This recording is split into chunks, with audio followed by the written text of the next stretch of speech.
सोनपुर गांव में शीला नाम की औरत अपनी गाय गौरी के साथ रहती थी। गौरी बहुत ही सीधी सादी गाय थी और वो अपनी मालकिन की सारी बातें मानती थी। एक शाम शीला गाय को चराकर वापस घर ला रही थी। गाय रंभाते हुए मटक मटक कर धीरे धीरे चल रही थी। तभी शीला को गुस्सा आ गया।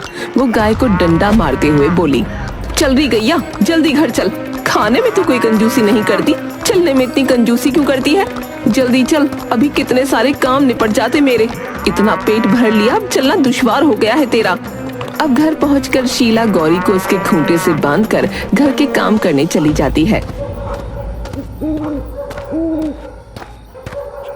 गौरी रंभाते हुए करहाती है और कहती है, अरे माँ, मर गई री। ये शीला जितना मुझे चराती नहीं, उससे ज्यादा तो मेरा दूध निकालती है। ऊपर से रास्ते भर डंडा मार मार कर मेरी कमर ही तोड़ दी इसने। हे भगवान, मुझे इससे बचाओ, मुझे शीला से बचा लो भगवान, नहीं तो किसी दिन ये मेरी जान निकाल लेगी। हाय रे, बेजुबान जानवरों पर कैसे मनमानी करते हैं इंसान। इसी तरह से गौरी जब भी घास चरकर आती तो रंभाते हुए भगवान को याद करती।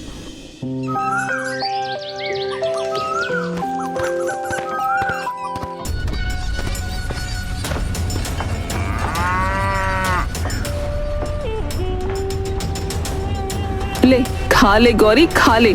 चारा खा खा कर भैंस जैसी मोटी होती जा रही है। ज्यादा दूध देने के नाम पर तेरी नानी मरती है। अरे जब तू ढेर सारा दूध नहीं देगी तब मैं ज्यादा पैसे कहाँ से कमाऊंगी, बोल। अब ज्यादा नाटक मत कर, फटाफट से सारा चारा खा ले, फिर मुझे तेरा दूध भी निकालना है।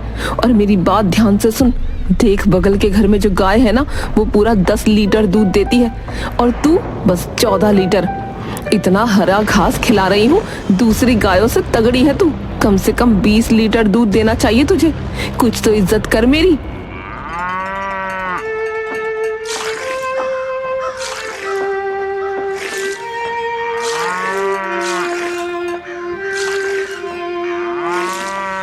अगले दिन शीला फिर से शाम को जब वापस गौरी को घर ला रही होती है तो गौरी रास्ते में थक कर रुक जाती है। तब शीला फिर से उसे डंडों से मारती है। अब चलेगी भी या तेरी डोली लेकर आऊं? जल्दी चल। कब से चलाई जा रही है मेरी माँ, थोड़ी सांस भी लेने दिया कर। जान निकालेगी क्या अब?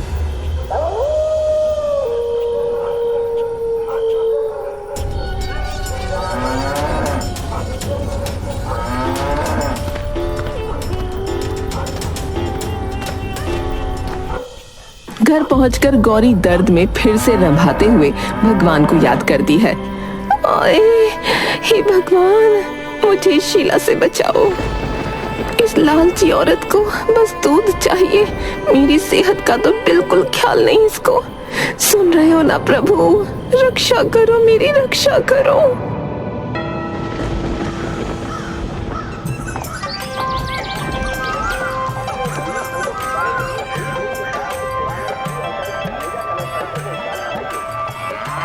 जिसमें गांव वाले अपनी गाय, भैंस और बैल को दिखाने और बेचने के लिए ले जाते थे। इस बार शीला भी गौरी को लेकर मेले में गई। गौरी अपनी सीधी सादी आदतों और खूबसूरती के कारण गांव में पहले ही मशहूर थी। अरे ये तो वही गौरी है ना जो सबसे ज्यादा दूध देती है भाई। कुछ भी कहो, नस्ल हो तो गौरी जैसी भाई। भाई वाह, मजा ही आ गया इसको देखकर तो। हाँ, लेकिन शीला इसे बहुत मारती है। बेचारी गौरी को कोई आराम ही नहीं मिलता इसके पास।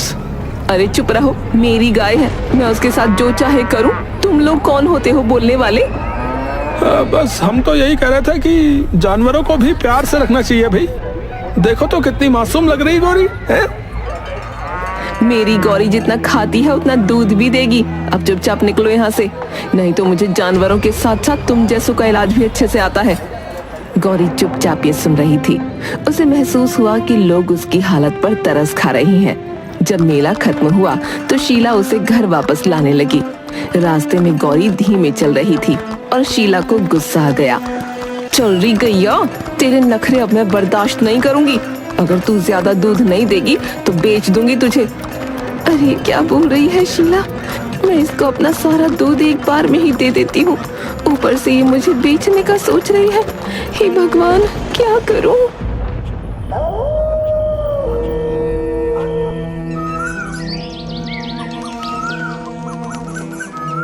चारा देने के बजाय खेतों में घास चरने भेज दिया। गौरी को सुबह से भूखा रखते हुए उसने और भी काम करवाए।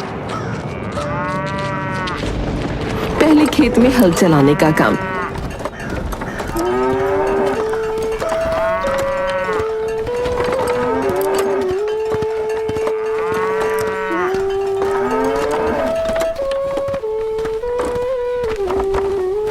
फिर घर लौटकर पानी के घड़े खींचने का। सुन रही गौरी, अब तेरे खाली दूध देने से काम न चलेगा, तुझे और भी काम करने पड़ेंगे। हाँ हाँ, क्यों नहीं, सारे काम मुझसे ही करवा ले शीला। खुद खाली बैठकर पड़ोस की औरतों से जुगलखोरी कर, ये क्या दिन देखने पड़ रहे हैं मुझे। अब बैलों वाले काम भी मुझे करने होंगे। कलयुग है, घोर कलयुग। ज्यादा नाटक मत कर, मैं तेरी मालकिन हूँ, जो चाहिए मुझे वो करना होगा तुझे। इसमें तो मेरी जान ही निकल जाएगी। मालकिन ऐसा ना करो, रहम करो। गौरी थकान और दर्द से कराहने लगी, लेकिन शीला ने उसकी तकलीफ पर ध्यान न दिया। गांव वाले दूर से ये सब देख रहे थे। लोगों ने कहा कि शीला को अपनी गाय से इतना काम नहीं करवाना चाहिए।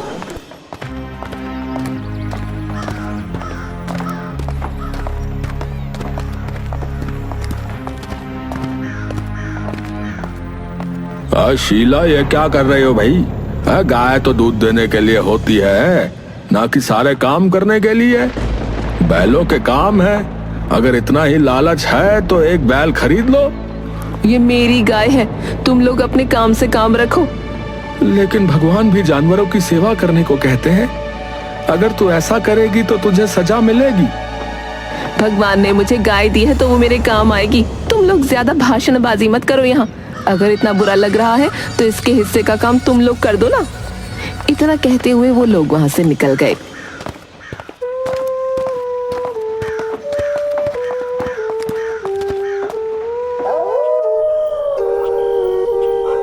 उस रात गौरी दर्द और थकावट से कराह रही थी। उसे अपनी हालत पर बहुत दुख हो रहा था। उसने चुपचाप भगवान से प्रार्थना की, हे भगवान, अब और न सहन कर सकती मैं।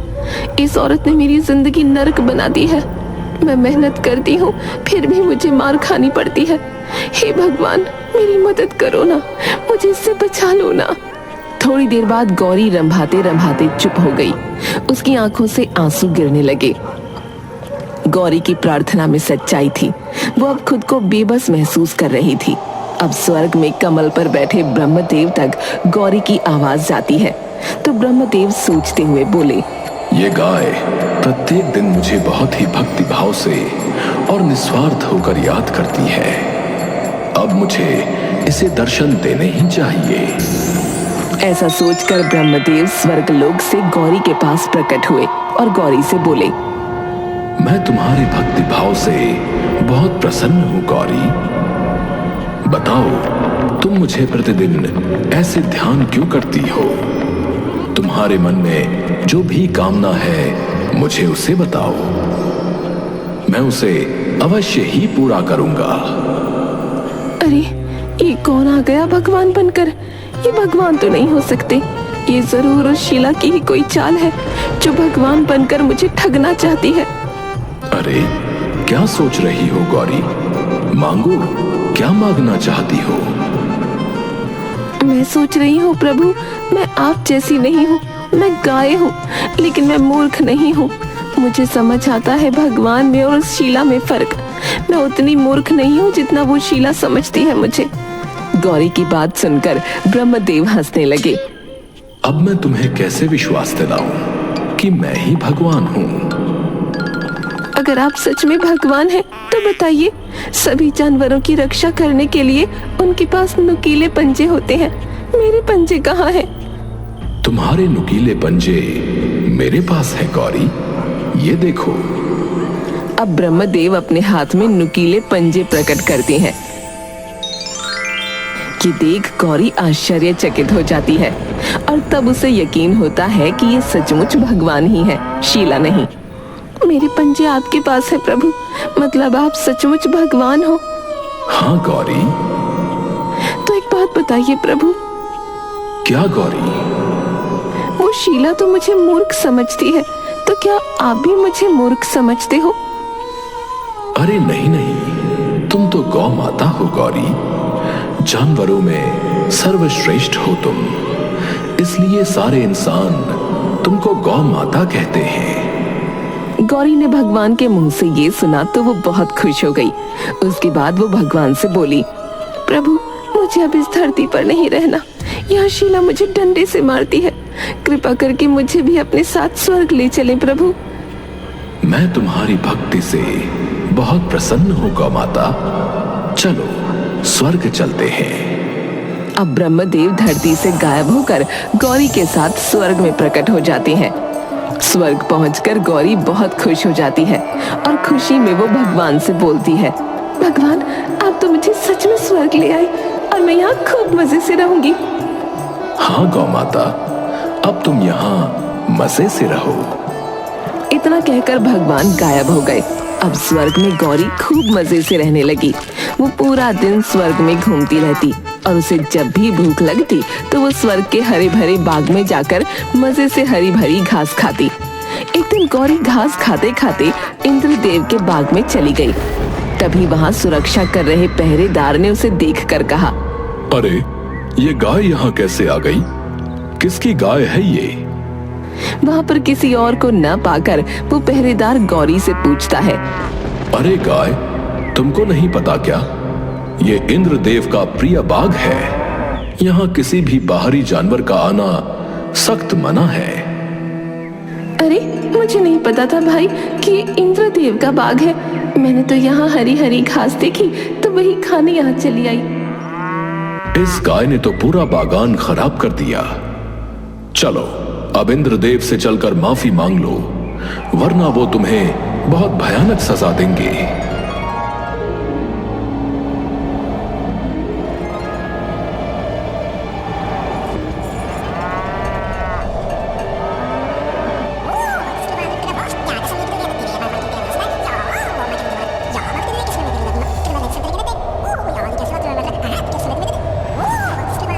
पहरेदार, तुमने इस गाय को बताया नहीं था क्या कि यह देवराज इंद्र का प्रिय बगीचा है? इस बगीचे में तो देवगण भी बिना आज्ञा प्रवेश नहीं करते और तुम जानवर होकर यहां चली आई। मैंने इसको बताया था देवराज, तो ये भोली बनकर बोली मुझे नहीं पता था। क्या इस गाय का ये दुस्साहस कि ये मेरे बगीचे को नहीं पहचानती? अब तो इसकी सजा इसे अवश्य मिलेगी।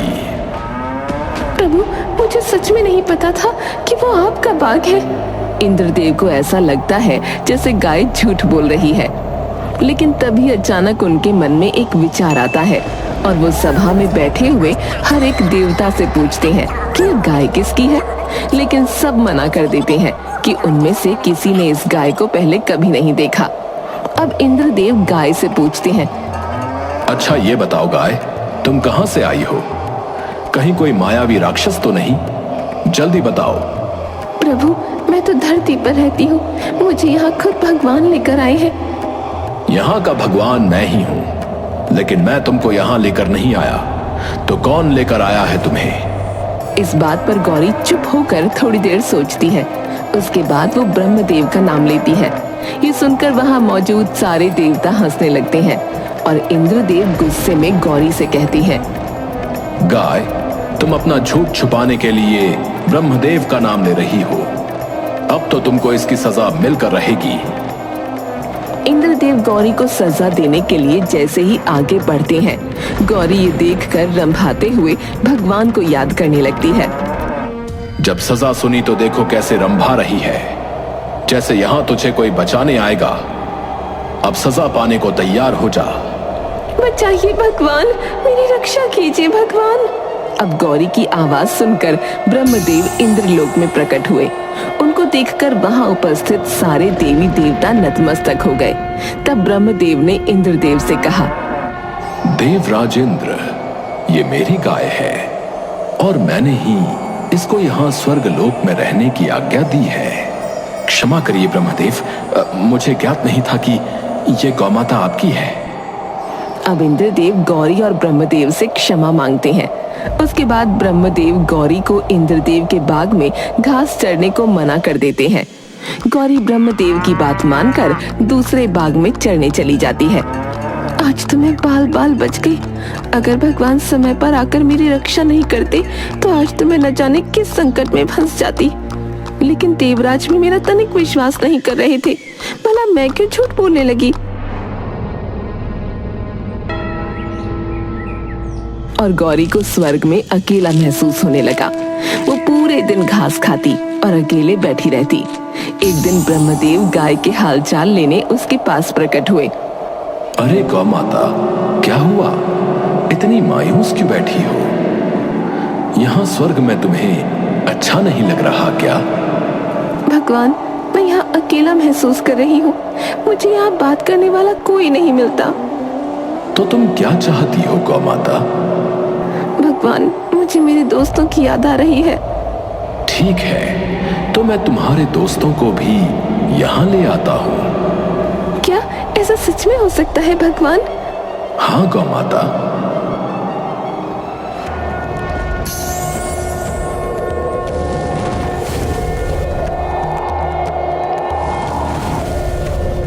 अब धरती पर जहाँ गौरी के 4-5 दोस्त गाय बैठी होती, वो वहाँ प्रकट होते और सबको लेकर स्वर्ग में गौरी के पास ले जाते हैं। अपने दोस्तों को देखकर गौरी बहुत खुश होती है और भगवान का धन्यवाद करती है। उसके बाद ब्रह्मदेव गायब हो जाते हैं। अब गौरी मजे से पूरे दिन अपने दोस्तों के साथ स्वर्ग की हरी हरी घास खाती।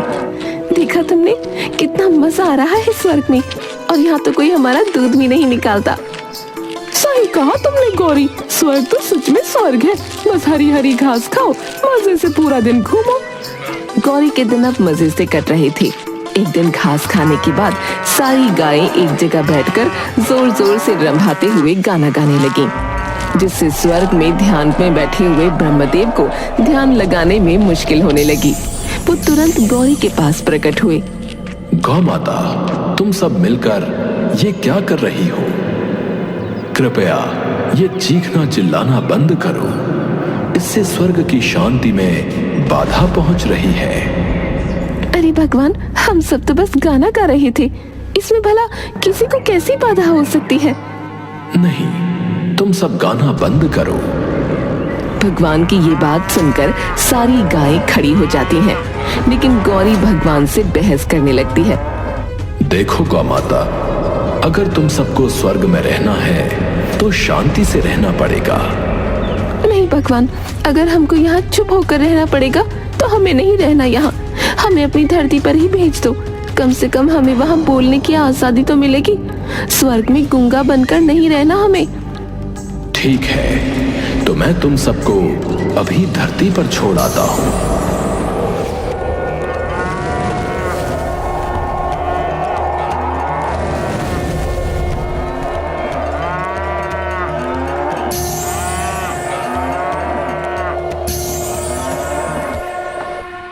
भगवान के इतना बोलते ही अचानक से गौरी की आंख खुल गई।